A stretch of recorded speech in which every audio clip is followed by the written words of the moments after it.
Ladies and gentlemen, Gunkins and Droids, we are coming at you live from the biggest and deadliest Star Destroyer here on Arnold Holonet News, the only news you'll ever need, because dang, you ain't got no other choice out there. Welcome to today's video where we are coming in your YouTube inbox one more time. Thank you so much for spending your day with me where we got the road ahead.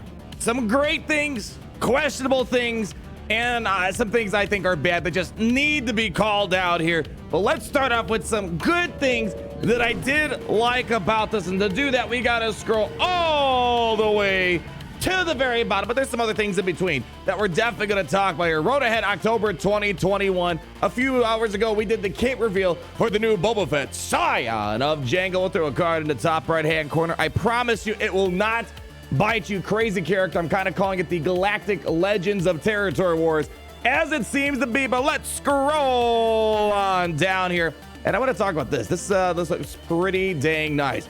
We got our 6th anniversary come out for Star Wars Galaxies, and we're approaching the 50th anniversary of Lucasfilm, if I'm correct as well. They're doing a variety of double drops throughout November, and furthermore, some pretty nice login reward stuff. Not login rewards, but celebratory rewards. That we're going to get a lot of bad shards. You know, it's something, but really, we're getting some nice full piece of gear. 2 full Carbonthis, 2 full Mark 5 stun guns, 2 droid cars, full droid collars.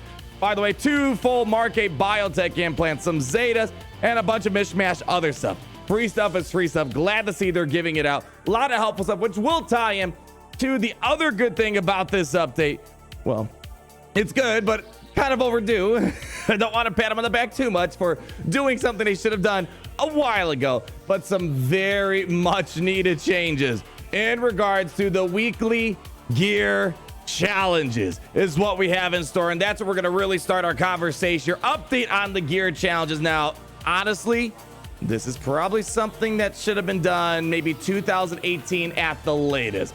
We're in 2021. It took them six years to finally help address gear that was created back in 2015. Let that settle in. Nonetheless, it's good seeing it done, but it's like telling your kid to make their bed, and they did it 6 years later, and they expect to be congratulated on finally getting around to doing so. So here we go. Their goal is with this phase 1 of the gear changes is to help roll this out next month for players that feel a noticeable change in their daily, weekly, and monthly gear flows, and speed up all the players' abilities to dive deeper into the relic system. The following changes are coming very soon and are part of this week's update. So finally, getting it this week, although, you know, it's been kind of my criticism how they were able to implement Relic 9 without a blink of an eye. Hey, it's like they announced it on the forum the same day it comes out. It took them almost a month to finally roll out the free-to-play gear change that we've been wanting for a while. But here's what changing.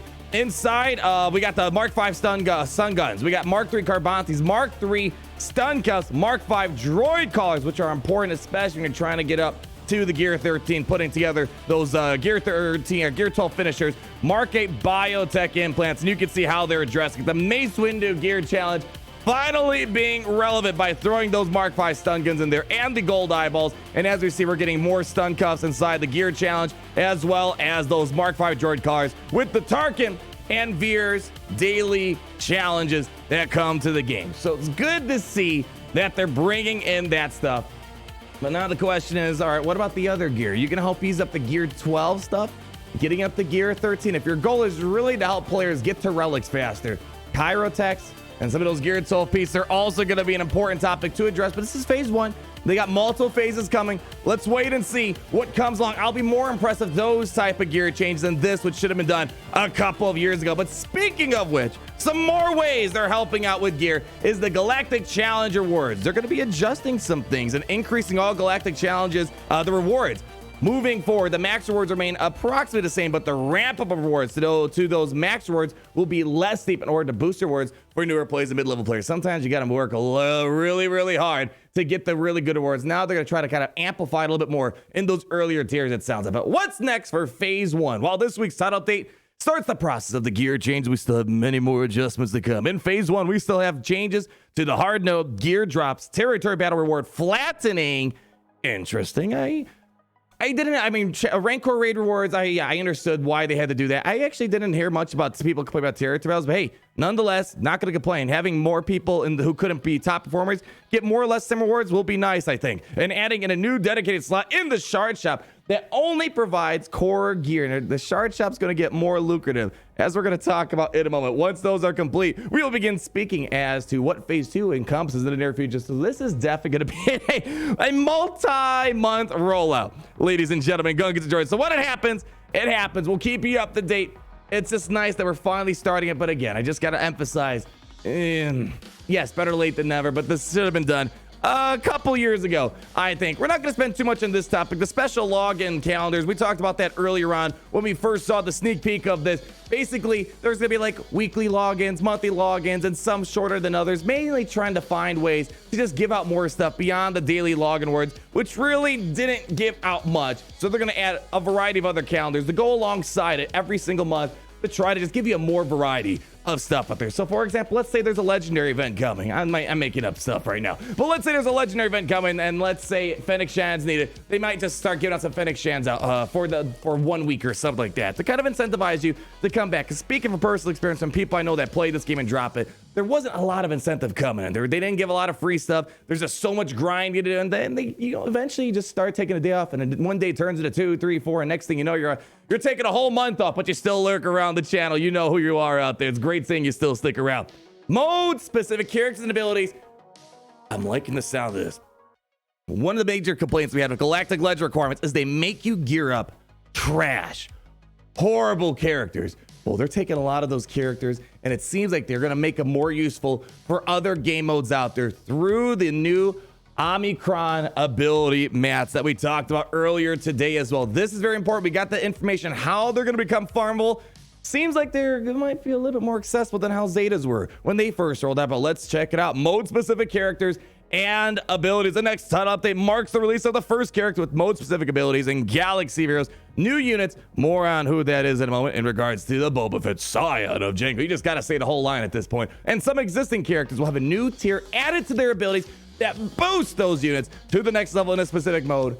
And they're just saying specific mode. Right now it's territories, but I would be curious to see if they're going to start releasing characters that might have challenge Rancor or maybe just challenge raid type of bonuses. So they're just saying specific modes in general. They're not saying it's solely for territories, but right now it is territory wars. This new type ability is called the Omicrons, as we know. Omicrons add utility to characters in specific modes of the game, which we have detailed when we discuss the new specific abilities. They will be bringing old characters into greater relevance. And I want to pause there for a moment.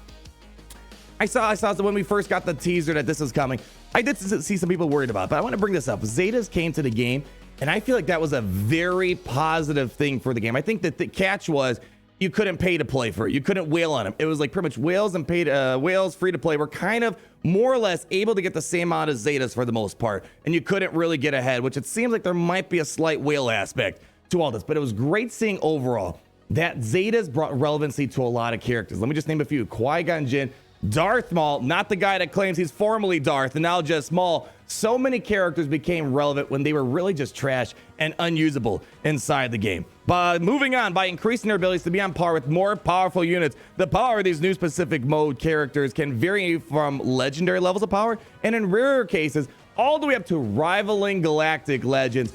And I think that's what we kind of called it. Boba Fett sounds like a galactic legend for territory wars. And the Omicron tier will be the unit's Zeta tier ability if a Zeta is present. So let's see what else we have here. Omicrons are primarily available as rewards from galactic challenges. And here's a little sneak peek as to what those abilities are going to look like right here. Pretty much like Omegas, but black and white instead. I like a little black and white, a little imperial simplicity, if you ask me here. Moving on the conversation here, you're going to be able to get it in a small amount in Conquest, as well as the Cantina notes, and primarily from galactic challenges. So it doesn't seem to be super exclusive. I kind of get the feeling, how Omegas, you don't really see them too much. I'm kind of expecting maybe Omega, maybe slightly less than Omega type of drop rate. So it doesn't seem to be as exclusive as Zeta's potential. We'll have to wait and see how it works in practicality. But for right now, when Zeta first came out, it was solely a function of just the Zeta mat challenges that only happened a couple times a week. This seems to be a little bit more frequently, and galactic challenges will become a much more important aspect to the game as a result. Weekly shipments. Here's the catch. We'll also provide Omicrons for Shard Shop currency, but the good thing is, it seems like it's not gonna be pay to play. Shard Shop currency, let me show you, which oddly enough, I did a massive Bronzium pack opening earlier on this year, and I still have yet to dig out of the Bronzium packs that I ended up opening. Man, that was a fun video. We're still at 304,000 as Shard Shop currency, so we got plenty in the bank to make this happen. So the Shard Shop is going to be a lot more valuable, not just because of the Omicrons, but as well, they're going to start putting core gear inside the Shard Shop as well. So weekly shipments will also provide them for Shard Shop currency. Pretty reasonable. I was expecting either ally points or crystals, and they didn't go for either one of those, so that's pretty good. These are the initial source of Omicrons as we build up a library of characters with mode-specific abilities, and here they are. Here's the list of the ones they're going to be doing immediately, and they're going to be doing it in approximately 2 per update after this title update. So basically, you guys are going to be seeing a lot of renewed character reviews on all these guys, such as Rose Tico, Captain Phantasmic, Rebel Officer Leia Organa, Darth Sidious. Ooh, imagine if they give us the Darth Sidious that we see in the Secrets and Shadows events for the challenge tiers. Those things are absolutely annoying. Qui-Gon Jinn, quite interesting. Zam Wessel, Chief Sherpa, Chief Nebbit, Imperial Probe Droid, and Hera Syndulla. I would love to go in more in depth for what I think they might be. Like, for example, I hope CG heard this one. I know I heard it quite a few times, and they got to hear about this too. What if Hera Syndulla's Omicron ability allowed her to bring in the last Phoenix member from your roster that you did not initially put in your team of 5? That would be cool. Bringing viability to a faction that just really kind of fell to the wayside. That's why I'm a fan of this stuff. I'm looking forward to the Omicrons. Let's just hope they're rolled out properly. We chose these characters because they were either used to unlock a Galactic Legend and had less utility in the game than the other requirements, or they belong to an underused faction, i.e. Hera Syndulla and Ewoks could probably use a little bit of help. So I'm really looking forward to it, mixing up this territory war meta after these massive changes that we got recently. So we got Boba Fett. We're not going to talk too much about him. We already did a full entire kit review, but minor update. If you check this out, alongside the whole entire Boba Fett that we're getting, Scion of Django. You gotta say the whole thing, Gary. Fennec Shan will also be receiving an update to her kit to synergize more closely with Boba Fett, Scion of Django. So she's already getting a touch-up on top of her. So I'm really curious to see what they're gonna change. I thought she was already pretty decent. She's probably gonna get even better now that Boba Fett's coming into the picture. Probably direct synergy callouts is what I'm kind of expecting for the team here. Moving on. Not gonna talk much about Boba Fett. We've already talked about that. Let's talk about Con-Quest. Oh, the biggest con of this year, in my opinion. Yeah. As you guys know, Boba Fett's going to be a Conquest exclusive character. And with that, with Boba Fett being the new kid on the block, what's happening to Maul? Well, Maul is going to get reduced amount of shards moving forward, and he's going to be cheaper to get moving forward. Instead of 105, it's going to be 95 Conquest tickets or Conquest burritos, whatever you want to call it, per batch of Maul shards. Shards are going to be added to the Wandering Scavengers and Sector Normal 4, and crystals will also be allowed to purchase those guys in the Wandering Scavengers. And Commander Tano will follow the Razor Crest and is no longer going to be in the crates, and she will be moving to the shipments as well as the Conquest store. So no longer going to be available as a crate character. So if you're someone that's not been getting max crates and you want to get Commander Tano, well, now you're going to have a better way to directly farm them. Although from what I see how the Razor Crest is, it's not a lot, it seems like, but at least you don't have to worry about getting max crates, I suppose. Next up here, easy mode Conquest. This is great. When Conquest came out, and I loved it initially, one of the things I said, I love Conquest, but you need an easy mode. And here we go. We have an easy mode. This is more than welcome. And you don't need a crazy high roster for this. It's even recommending 0 GP. Now, on my free-to-play account, I really haven't pushed Conquest because I'm so busy with the main Conquest out there.